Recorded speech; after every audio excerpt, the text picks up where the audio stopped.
What does it mean to you to be a conscious artist? The term conscious artist or conscious MC, I don't necessarily stray away from it. I think there are a lot of conscious artists who hear that term or hear that title over this specific genre of hip hop, and they run away from it because it does seem pretty scary. And typically, when you get clumped into that, you're really clumped in with people who are really just self-aware, people who are conscious of self, and people who usually write quote-unquote conscious or political music as a self-serving thing. Not typically with the objective to get people to actually go out and organize. It's typically to show folks how much they know and how wonderful it's been to their own personal lives.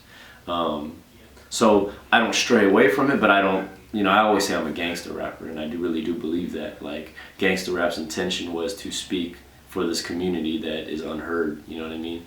A song like Fuck the Police was not meant to be on the radio, was not meant to be a mainstream song. It's a gangster rap song dealing with things that quote-unquote gangsters or people who live in our communities have to deal with, and that's ultimately what gangster rap is. And the reason it's so fascinating is because it opened the door to a community that nobody really knew about at the time, so and that's kind of what I'm doing. I just, you might hear gangster rap and they tell you the story all up until they go to jail. I tell you the story of what happens after you go to jail, who's really making money off of you in jail, why we're in jail in such large numbers. That's still gangster rap. I'm still continuing that conversation. It hasn't changed. It's not, I'm still talking, I'm still me. I still live in the hood, so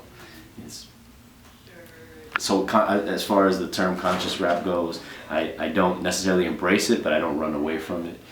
I will correct people and say that I'm a gangster rapper who is just continuing the story of gangster rap.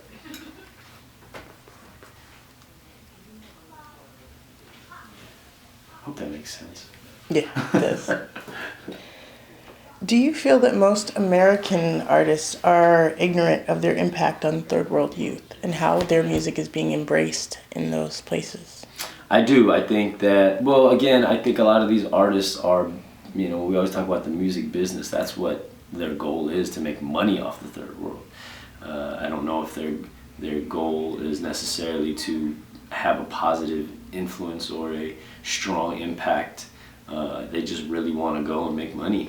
Ultimately, that's kind of the goal of the music business. Katy Perry wants to sell a lot of records in the Philippines because she wants to go to the Philippines and perform. She wants to sell more records, So again, they're conscious that they are there and they are a huge influence as far as pop culture is concerned, but I don't think they truly care, I guess is the right way. I really don't think that they care about the third world in the way that we do, in that we want self-reliance. We want them, we want to erase the third world. We want that to be gone, that terminology to be gone, and we're oppressing, what we call the third world through our popular culture, because our popular culture supports our very twisted economic system, which is this free market capitalism, which is also supported by our false democracy, this bureaucratic capitalism that we have. So it's all feeding each other. So it's actually a really, really negative influence because it's the messenger of this country, or of the United States, which, as a culture is profit over people and violence to resolve disputes.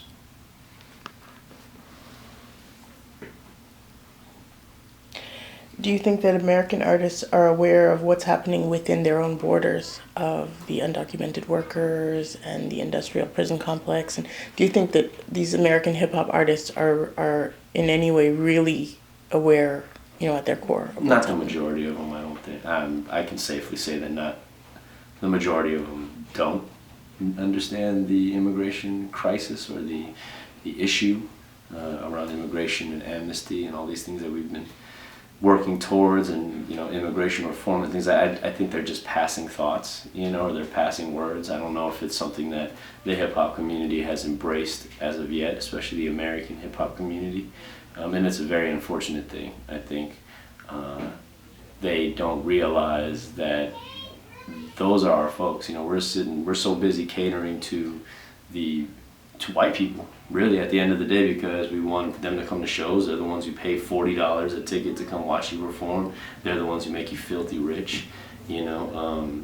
So you end up catering to them. If you listen to Jay-Z's last album, you know, you listen to Watch the Throne. If you're a poor or a working class student or youth, you listen to that, you're gonna feel super poor because they just throw a bunch of like, look at how much money I have, you know, and it's a totally different world, and it just lets you know that they're not rapping for you anymore, you know.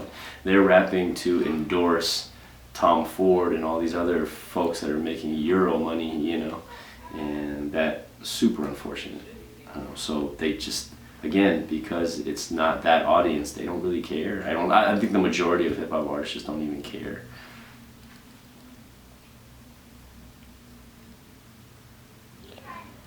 And do you feel that it's important for these artists, these American artists, to make themselves aware of this struggle and to speak out about it?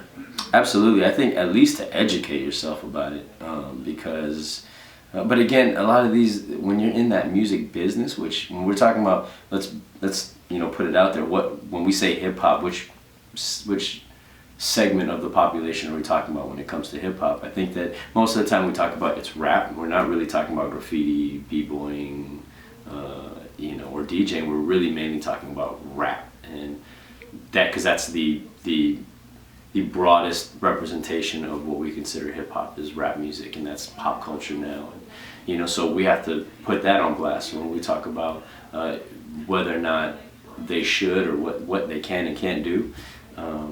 They're already pigeonholed just being a part of that, you know, so it's, I know I'm rambling. Go back to the question. I said, do you think that they should make themselves aware, try and incorporate that in your statement, that about whether or not American artists should make themselves aware of the struggles that are happening, Right. And then speak out? Right. I definitely think they need to make themselves aware.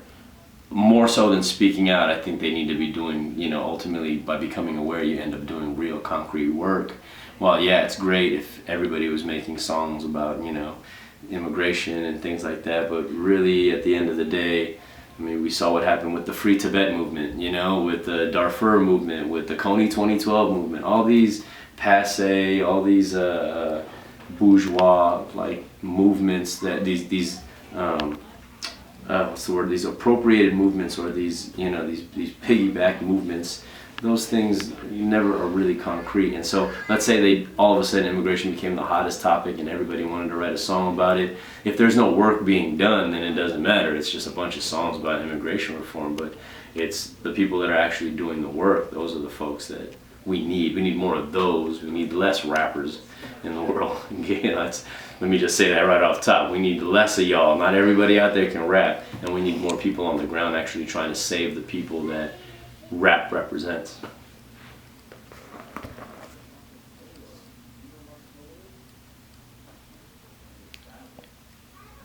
What do you feel is the biggest negative impact of hip hop on the youth in developing nations right now? Well, the hip hop that's being sold to developing nations, the hip hop they unfortunately get to see, is that very corporatized hip hop. So the representation of I think that you can pull very important economic issues out of the hip hop that we hear on the radio, because a lot of the real stuff, when we talk about trapping and selling drugs and things like that, which is what a lot of this hip hop music kind of circulates around, is getting money. There's a message in there, but unfortunately it's not being presented or sold in that way. It's glorified, it's glamorized, and it's not really spoke about critically. So unfortunately, when the third world gets it, that's all they get. They get this flash in the pan, check me out, I look great, and then it gets imitated and it gets, you know, appropriated by other cultures, and unfortunately it becomes that, you know, twisted. It's not activist rebel music, protest music anymore. It's now become, you know, jiggy music and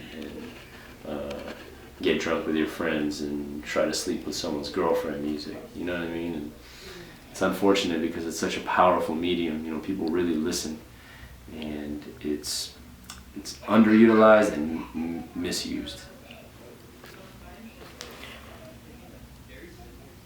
What do you think is one of the biggest positive impacts of hip hop becoming the voice of the youth in third world? I think the biggest thing about hip hop, or the greatest achievement, is that it's truly an unapologetic art form.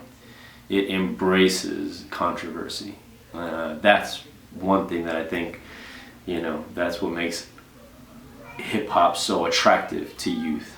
Is that it's super unapologetic. It's rebel music, in the way rock and roll used to be, in the way punk rock is. That's the most positive thing. It's a way for youth. It's an outlet for youth, really, for those who are participating in it. As a casual fan of hip hop, the positive impacts. I mean, it's pretty amazing what young black and brown kids have done with the little bit of resources they have. That's pretty freaking amazing. That's a very, very positive way to look at things when you think about hip hop. People doing things with very little, sampling with 2 tape decks. Things that Grandmaster Flash inventing a crossfader. Those are things that are beautiful things that have come from such a negative place or such a hard place.